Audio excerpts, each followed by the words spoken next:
Thank you, Mr Speaker. And that is evidence that the government is clearly struggling. Not only have they put up Paul Quinn for the general debate, but they're talking about a conscience vote and how the opposition voted on a conscience vote. They're clearly struggling. And that was just the evidence of Paul Quinn, who does suffer for being 2 inches shorter than he needed to be to become an All Black according to the rugby fraternity. But I think that's just more evidence that he's suffering from short man's legacy, really, that sad speech from Paul Quinn.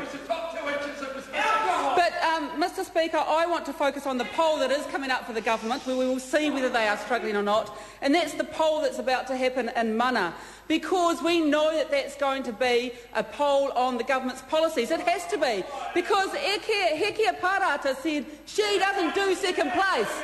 She doesn't do second place, so if she comes second in that by-election, that must mean it's a commentary on the government's policies. And John Key knows this. Well, she's very loud here in the House, but we'll hear how she gets on in the electorate. John Key knows this, and in the Herald on September the 24th, what the Herald had to say about John Key and Mana was they said you can't blame him for chasing every potential voter in Porirua and Whitby, but then they went on to say this. It was reminiscent of a scene in the Simpsons movie where the US government, having lost its credibility, gets super nice guy and actor Tom Hanks to announce the destruction of the town of Springfield while gently rustling a boy's hair. That's what the Herald had to say about John Key and his campaign style out in the electorate of Mana. And of course, he has actually gone to a few early childhood education centres. And he's been very brave to do that because, of course, we all know that the national government has cut funding to early childhood education, thereby increasing costs to families, thereby making it extremely difficult for the parents of Mana to have their children participating in early childhood education. So John Key visited a centre, Mana Montessori, and that centre has 60 children, and yes, those 60 children do have the quality of their education in doubt because it is one of the centres where funding has been cut by John Key. He cut the funding in the budget and then he goes and visits them and goes and strokes the small boy's hair, just like Tom Hanks in The Simpsons. But it didn't work very well because the school head, Nicola Dickey, said that she wished that there'd been no funding cuts to early childhood education and that they were likely to introduce a fee increase for parents. And what's that going to do for the young children of Mana and their future? Because we know that when fee increases go up, families are really struggling to pay those fee increases. What about First Five Incorporated? I don't know if Hekia Parata's been there, but I know that Chris Farfoy has been, excellent candidate for Labour. He's been to visit the First Five Incorporated Centre. Now that centre has 34 children and they're also going to get funding cuts at that centre. And in May, the Treasurer David Codwell said that there was no choice but to increase fees for care over the 20 hours scheme, and he said that parents using that centre would be facing increases of $40 to $50 per week. $40 to $50 per week per child. And he said that the parents were shocked, but they understood. And one of the parents actually knows about this because she's also on the management committee of that centre, and her name's Nikki Alafalcio. She has 2 children at that centre, and she knows now that she has to find $100 extra per week to keep sending her 2 children to that centre.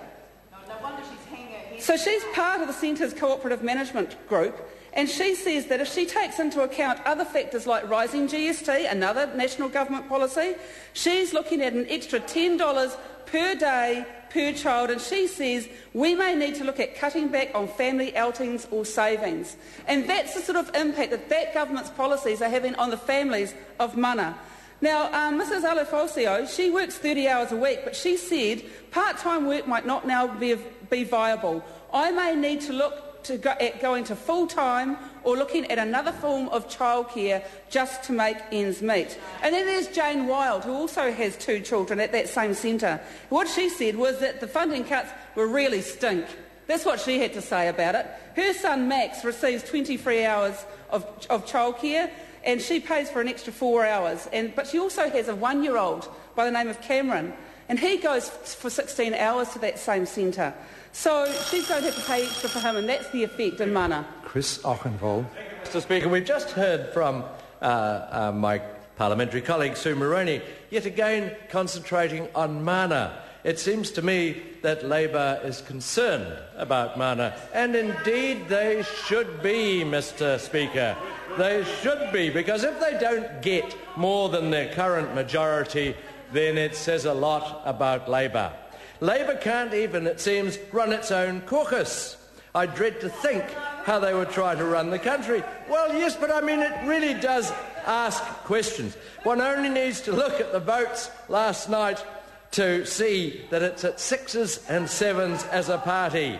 On a crucial 6 and 17, on a crucial bill for New Zealand, on a matter of national significance, on a bill that ascertains how we're seen internationally, Labour Party splits its votes. It seems they're as divided on this matter as they are on their party leadership. The Labour Party, 23 votes in favour, 11 votes against, 4 abstentions. Abstentions, Mr Speaker, abstentions. These members of Parliament are paid to make decisions, not to sit on the proverbial fence, twiddling their thumbs, leaving the hard thinking to the rest of Parliament. If they abstain on this one wonders what else they might abstain on. Point of order, the Honourable Mr Speaker, there have been Speaker's rulings previously about tedious repetition. This is tedious repetition, sir, from one speech to another. Maybe they should just table the research unit notes? No, we won't have any further points of order on this. The member shouldn't interrupt a member's speech like that. That's not fair. The Honourable... Interrupt. There's also been Speaker's rulings about idiot interruptions through points of order. And the member should be brought to order. It's not good enough. Order. The members are long-serving... Members... I don't know where the member's been for lunch, but it's not hard to see I'm on my feet, and he will be silent. Points of order should not be used to call a member what the member just did. I'm not going to repeat it. Now, I've already reprimanded the Honourable Trevor Mallard for interrupting a member's speech frivolously. At least it was in moderate humour, and it wasn't nasty. But the member raised a point of order in quite a nasty way, and that's not helpful. But I do go back to the first point that members should not interrupt, especially in the general debate. Chris Auchenvold. Speaker. Point of order, the Honourable John Carter. Mr Speaker, I'm quite embarrassed by the comment you made about my lunch. I was quite inappropriate, actually, Mr Speaker. For lunch, I wasn't that well, and I had a piece of chicken, if that's of any use to the House. Order. The member will resume his seat immediately. If the member wasn't aware what he said, he called another member of this House an idiot under a point of order. And that is totally unacceptable. And continued to interject when I was on my feet. And he will not do that. Chris Auchenvold. Thank you, Mr Speaker.